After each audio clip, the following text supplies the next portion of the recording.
this way if you wanted to, and then put one line. You know, let's go ahead and do that. That's something different. Or you can do it like I did on the other cat and just go up and down.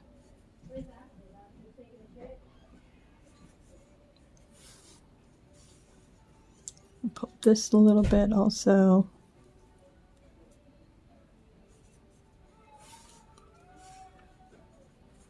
There.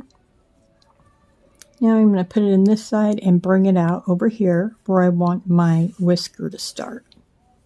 Oh, isn't that cute? I want my whisker to go to here.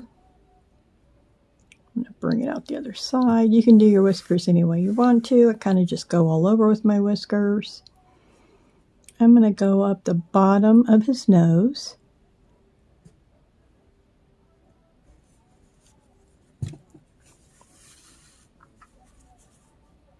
And come down a little bit. Come out where I want my other whisker to be. See, I have his nose and a little line. It's kind of off to the side. There we go. So cute. And I think I'm just going to make the whiskers go to the same spot. Put 3 on this side.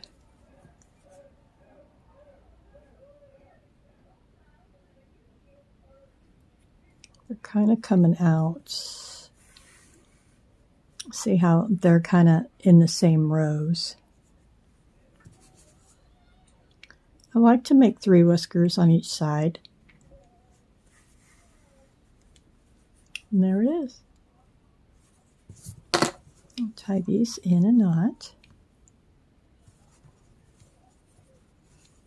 I did come up in the same opening so that when I tie a knot I can bury it.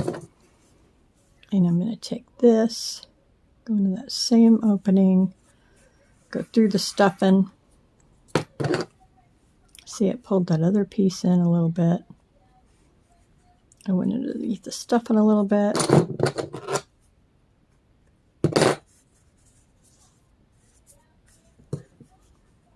And I'm just going to bury my yarn.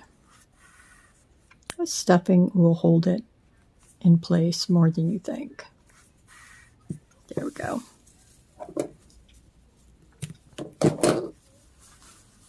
And there you go.